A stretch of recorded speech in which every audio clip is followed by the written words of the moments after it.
Bismillahirrahmanirrahim. Assalamualaikum warahmatullahi wabarakatuh. Selamat pagi, siang, dan sore. Pada kali ini kita akan melakukan pembelajaran. Untuk pembelajaran kali ini, coba kita lihat gambar yang akan saya tunjukkan. Gambar apakah ini?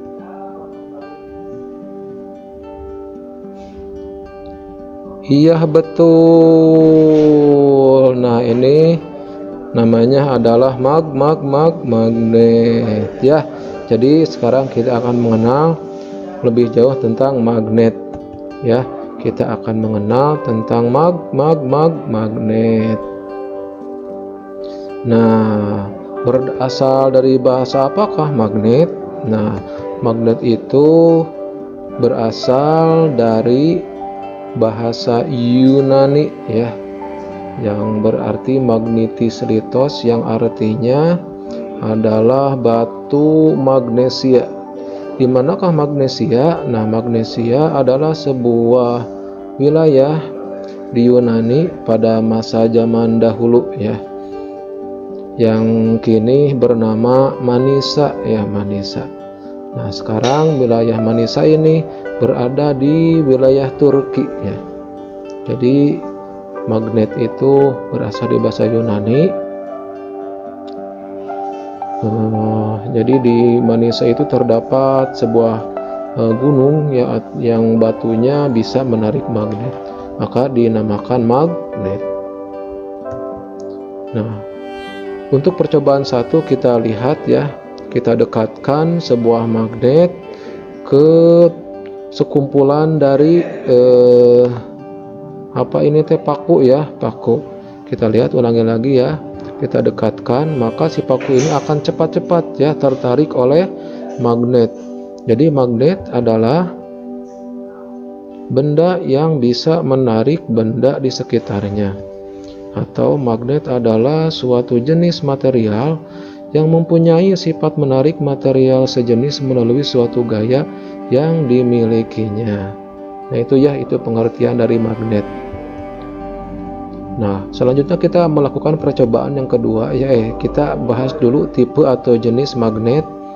Terdiri dari magnet alam. Nah, ini contohnya adalah magnet alam berupa batuan dari gunung-gunung magnet. Kemudian yang kedua ada magnet buatan yang dibuat sengaja oleh manusia, terdiri dari magnet batang, magnet jarum, magnet silinder, dan magnet ladam. Yang ketiga adalah elektromagnet atau magnet listrik. Nah, apabila suatu kawat listrik ya dibuat kumparan, maka kumparannya itu akan menimbulkan gaya magnet. Nah, kita lakukan percobaan yang kedua tentang benda-benda magnetik. Nah, coba kita dekatkan magnet ini ke sebuah gelas, maka reaksinya tidak ada. Kemudian yang kedua kita dekatkan kepada pulpen, juga tidak ada reaksinya. Yang ketiga kita dekatkan ke paku. Nah, langsung nempel. Kita dekatkan ke buku, tidak ada reaksi. Kemudian kita dekatkan ke pensil, juga tidak ada reaksi. Nah, kita kelompokkan dua benda ini ke benda yang tidak dapat ditarik oleh magnet dan benda yang dapat ditarik oleh magnet. Jadi percobaan tadi, yang tidak ditarik magnet adalah gelas, pulpen, sedangkan paku ini bisa ditarik oleh magnet. Buku, pensil, ini bisa tidak bisa ditarik oleh magnet. Benda yang tidak dapat ditarik oleh magnet itu disebut benda non-magnetik, sedangkan benda yang dapat ditarik oleh magnet disebut benda magnetik. Kita lanjutkan ke percobaan selanjutnya. Nah, kita dekatkan sebuah magnet kepada besi ya. Kita lihat reaksinya apakah cepat, lambat, atau ditolak. Nah, ternyata tarikannya sangat cepat. Ini menunjukkan bahwa besi ditarik kuat oleh sebuah magnet. Nah, benda yang ditarik kuat oleh sebuah magnet disebut ferromagnetik. Yang kedua, nikel. Contohnya adalah uang 100.000 rupiah yang terbaru, itu bahannya dari nikel. kita dekatkan. Nah, tarikannya sangat kuat, berarti termasuk ferromagnetik. Yang ketiga ini ada baja ya. Nah, baja juga tarikannya sangat kuat, maka baja juga termasuk ferromagnetik. Kemudian kobal juga tarikannya sangat kuat, berarti termasuk ferromagnetik. Nah, kemudian kita dekatkan ke bahan dari platina ya. Contohnya ini jam tangan Rolex ya, bahannya di platinum. Nah, ini ditarik lemah. Nah, maka termasuk benda paramagnetik. Kemudian magnesium ini juga lemah, maka termasuk paramagnetik. Kemudian aluminium, nah ini juga ditarik lemah oleh magnet, maka termasuk paramagnetik. Kemudian emas, nah emas ini ketika didekatkan maka dia akan menolak dengan lemah, maka emas termasuk benda diamagnetik.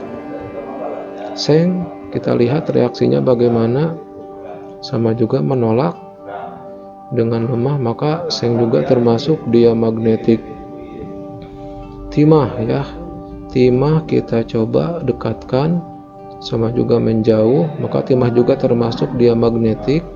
Yang terakhir timbal ya, timbal juga sama ya, ini menolak dengan lemah, maka termasuk diamagnetik. Nah, kita lakukan percobaan yang ketiga. Nah, coba kita simpan selembar kertas di atas lantai, kemudian siapkan sebuah magnet jarum atau sebuah kompas. Kita tentukan arahnya sesuai yang diarahkan oleh kompas. Yang ditunjuk oleh ujung jarum yang warna merah ini arah utara, sebaliknya selatan, sebelah kiri barat, sebelah kanan timur. Nah, kemudian simpan lagi kompasnya, kita simpan sebuah mangkok, kemudian simpan di atas, isi mangkok ini dengan air, kemudian disimpan balok kayu yang di atasnya ada magnet. Nah, kita lihat arah dari atas ya.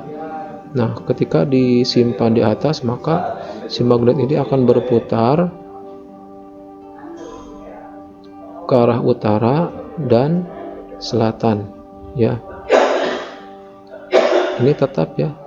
Nah, kita putar kembali 90 derajat, maka akan kembali lagi ke tempat semula. Nah, ini menandakan magnet mempunyai dua kutub, yaitu kutub utara dan kutub selatan.